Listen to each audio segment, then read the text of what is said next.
This is Point Dume in Southern California, a little bit north of Malibu. It's a large promontory of land that juts out into the Pacific Ocean.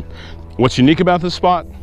Turns out the ancient Chumash Native Americans would come here and practice their spiritual ceremonies. Right in this one area, this is where it all happened. This was the locus of very intense spiritual communication with the gods, the spirit world, as it were. About 1945 or so, this land became the property of a developer, and he started platting it for little saltbox homes at the time. This went on for quite a number of years until the 1960s, when very large mansions were built and occupied by many Hollywood celebrities. As with all my videos, the question is, why here? Why do they come out here to practice their ceremonies? Now, there's no question about it. This is a gorgeous spot. If you're going to do something with the spiritual world, this is it. Catalina Island can also be seen from this promontory, and many of the Chumash would canoe out to that spot looking for stone bowls, which the Catalina Islanders were noted for. They would trade fish, icons, and so forth. During gardening season every year, many gardeners have found evidence of the Chumash being here. Again, stone bowls, axes, pestles, and these curious stone effigies, little whales or little seals, pipes, made into a particular format that is quite unique to the particular people that lived here at one time. But this is Point Dume, a beautiful location that has a lot of intrigue and mystery still within the ground itself. It would be well worth your while to come out on here and trek around a bit and just take some time to just explore. Remember, if you find anything, leave it in place. Never pick up anything, never take it home. It's not your property, it's the property of the ancients.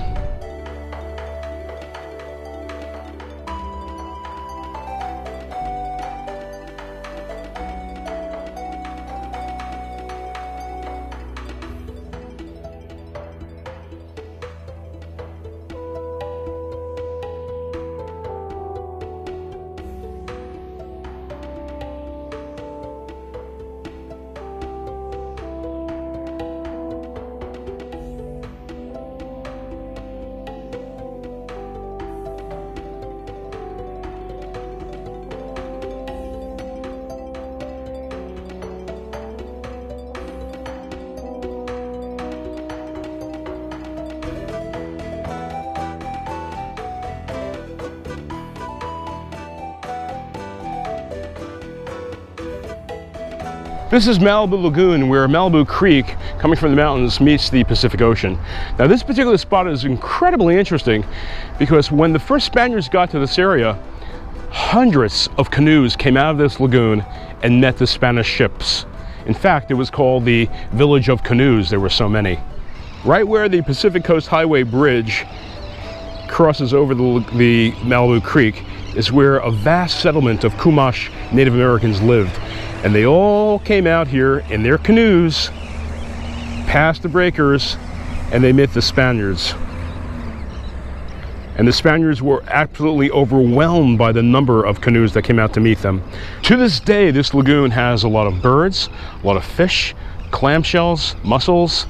It has a lot of stuff that people need to survive.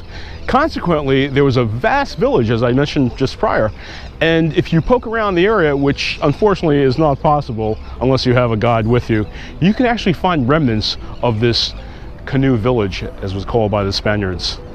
The pull that these places had on the early Chumash and other Native American tribes was very simple.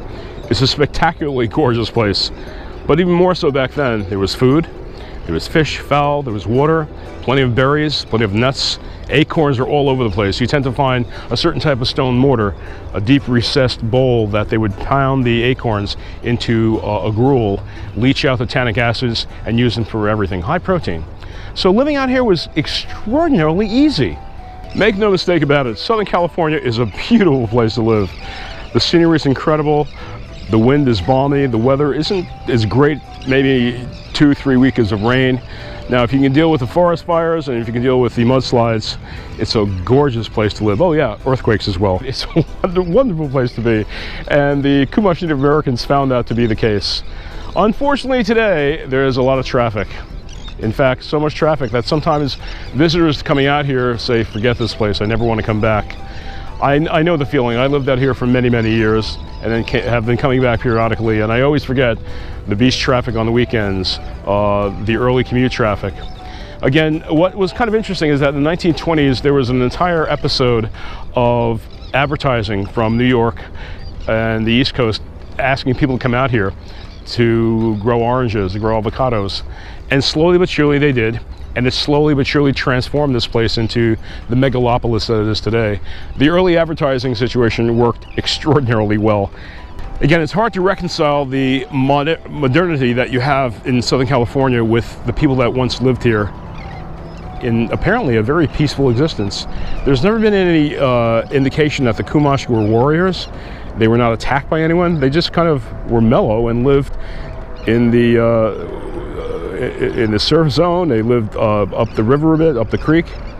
They had a very peaceful existence, which is something that one wishes one could go back to and see how they managed to do this. This is Sal Trento signing off from the village of the canoes at the end of Malibu Creek, where it dumps into the Pacific Ocean. Until next time, take care.